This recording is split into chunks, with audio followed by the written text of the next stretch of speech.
तो जंग के मैदान में गोली से पहले इस बात का एहतियात बरतना है कि गलती ना हो जाए। इतिहास गवाह है, एक चूक पूरा खेल पलट देती है। जंग में एक गलत कदम सिर्फ सैनिक नहीं गिराता, साम्राज्य गिरा देता है। और इस जंग में वही हो रहा है। कोई ना कोई कुछ न कुछ गलती जरूर कर रहा है, चाहे इजराइल हो, ईरान हो या फिर अमेरिका।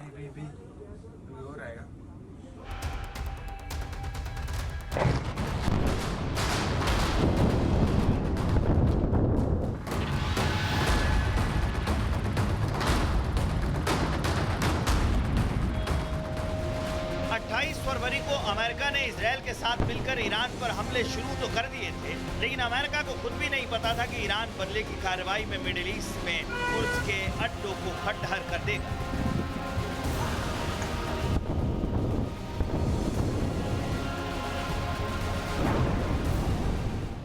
अस्सी घंटे से ईरान बेहिसाब मार रहा है। Iraq, Qatar, Kuwait, Bahrain, UAE, Saudi Arabia, Jordan, Syria में ईरान ने भारी तबाही मचाई। नुकसान चारों तरफ से हो रहा है। ईरान के हमलों में अमेरिका के 6 सैनिकों की मौत हो चुकी है। इजराइल के भी 12 से ज्यादा लोग मारे जा चुके हैं। ईरान में मौत का आंकड़ा 550 के पार बताया जा रहा है। मिडिल ईस्ट के देशों का बुनियादी ढांचा जो तबाह हुआ वो अलग है।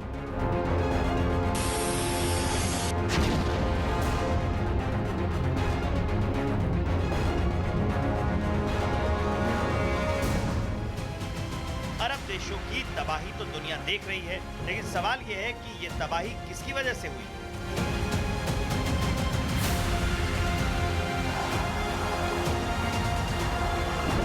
दस देशों को जंग में झोंकने की सबसे बड़ी गलती किसने की?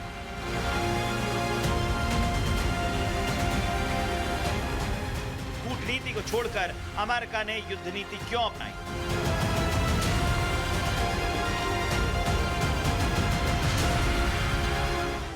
इस जंग में सबसे बड़ी गलती अमेरिका ने की और वो गलती है ईरान को कमजोर समझना। अमेरिका को लगा कि कुछ घंटे के हमलों से ईरान डर जाएगा, चुप बैठ जाएगा, लेकिन ईरान ने अमेरिका का भ्रम तोड़ दिया।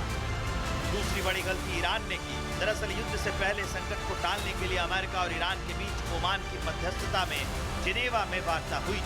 बैठक में सकारात्मक बातचीत के दावे भी हो गए थे, लेकिन ईरान ने ट्रंप की परमाणु कार्यक्रम बंद करने वाली शर्तों को सिरे से नकार दिया। ये ईरान की गलती।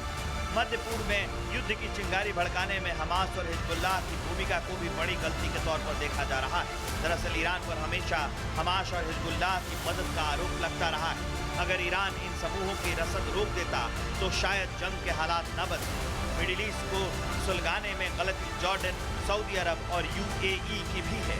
तीनों देशों ने हमले के लिए अपना एयर स्पेस इस्तेमाल होने दिया और गलती तो ईरान की ये भी है कि उसने मुस्लिम जगत पर भरोसा कर लिया। ईरान के द्वारा समर्थित यमन में हुतियों ने अटैक किया था सऊदी अरबिया पे और यूनाइटेड अरब एमिरेट्स पे, और इनके तेल के कुएं उस अटैक में कई दिनों तक जलते रहे थे। ऐसे में ये उम्मीद करना कि सऊदी अरबिया और यूएई ईरान के साथ दिल से रहेंगे इज आउट ऑफ क्वेश्चन। हाँ, सऊदी अरबिया ये दिखाता रहा कि हम अपनी ज़मीन को अमेरिका को नहीं इस्तेमाल करने देंगे ईरान के खिलाफ, लेकिन सऊदी अरबिया और इजराइल बराबर ये कोशिश करते रहे कि वो किसी तरह से डोनाल्ड ट्रंप को रजामंद कर लें ईरान के ऊपर अटैक करने के लिए, और ऐसा ही हुआ। यानी कि अगर ईरान ने सऊदी अरबिया पर विश्वास न किया होता तो उसके साथ विश्वासघात होता ही नहीं। गलती तो ईरान की ही है ना।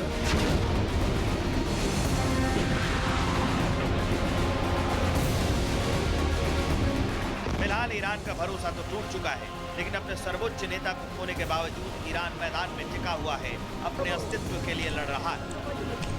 Bureau report, Republic Bharat. बड़ी खबर, यूके के जेट विमानों ने ईरान के ड्रोन पर हमला किया है। एक्टिव ऑपरेशन में दुश्मन ड्रोन्स को मार गिराया है, ये बड़ी खबर। और ईरान की ड्रोन को निशाना बनाया जा रहा है, न सिर्फ अमेरिका और इजराइल की तरफ से, बल्कि अब एक्टिव ऑपरेशन में दुश्मन ड्रोन पर अटैक किया है यूके की तरफ से भी। ईरानी ड्रोन हमले में तबाह हो गया है। हालांकि ईरान के पास ड्रोन की कमी नहीं है, कई सारे ड्रोन बेस हैं जहां पर लाखों की संख्या में ड्रोन है। जो तस्वीरें हमने पहले भी आपको दिखाई, लेकिन देखिए कैसे हमले में तबाह हो गया। ये तस्वीरें गौर से देखिएगा, हवा में ही वो ड्रोन मार गिरा जाता है। ड्रोन उड़ान भरता है, निशाने की ओर जाता है हमले के लिए, लेकिन उसे हवा में ही मार गिराया जाता है। और यही दोनों तरफ से हो रहा है, एक दूसरे के ड्रोन हवा में ही मारे जा रहे हैं। एक और बड़ी खबर आ रही है, ब्रेकिंग न्यूज। इजरायली हमले में 300 ईरानी मिसाइल लॉन्चर ध्वस्त किए गए हैं। Ballistic missile system, air defence system तबाह किए गए हैं, यह बड़ा दावा किया गया है। और यही वो ईरान की मजबूती है जिस पर अटैक किया गया है। अमेरिका और इजराइल की तरफ से बैलिस्टिक मिसाइल सिस्टम हो, एयर डिफेंस सिस्टम हो, ये तबाह करने का दावा किया गया है। और 300 ईरानी मिसाइल ध्वस्त किए गए। ये माना जा रहा है कि 3000 से 5000 मिसाइलें हैं ईरान के पास, लेकिन अभी 300 ईरानी मिसाइलें ध्वस्त करने का दावा, मिसाइल बेस को भी ध्वस्त करने का दावा, बैलिस्टिक मिसाइल लॉन्चर को ध्वस्त करने का दावा किया जा रहा है। ये अमेरिका और इजराइल की तरफ से दावा किया जा रहा है। और देखिए जरा इस तस्वीर को गौर से, कैसे दोनों तरफ से वार पलटवार हो रहा है।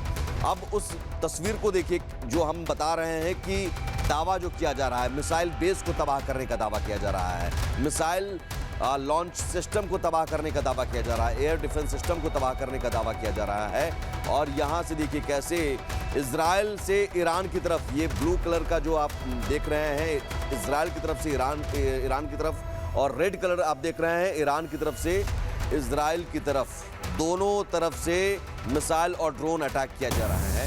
एक और बड़ी खबर है, आईडीएफ का हिजबुल्लाह पर बड़ा हमला। लेबनान में हिजबुल्लाह के ठिकाने पर अटैक किया गया है। करीब 60 ठिकानों पर हमला किया गया, आईडीएफ ने कहा। हथियार डिपो, मिसाइल लॉन्चर पर हमला किया गया, आईडीएफ का दावा। और आईडीएफ ने कहा कि हमने हिजबुल्लाह की कमर तोड़ दी है। 60 ठिकानों पर हमला किया है। लेबनान के बेरूत में हमने देखा किस तरह से हमले की तस्वीरें सामने आ रही हैं। और देखिए एक के बाद एक वो इमारतें, वो ठिकाने जमींदोज हो रहे हैं, मलबे में तब्दील हो रहे हैं। ये उस हमले की तस्वीर है। और ये आईडीएफ का दावा है कि हमने हिजबुल्लाह के 60 ठिकानों को तबाह कर दिया, जो ईरान की प्रॉक्सीज के तौर पर हिजबुल्लाह या हूती या हमास लगातार काम करते रहे हैं। उनके पास भी हथियार डिपो हैं, उनके पास भी कई सारे ठिकाने हैं लेबनान में। उन ठिकानों को भी इजराइल टारगेट कर रहा है, आईडीएफ टारगेट कर रहा है, ताकि ये भी सर न उठा सके। एक और बड़ी खबर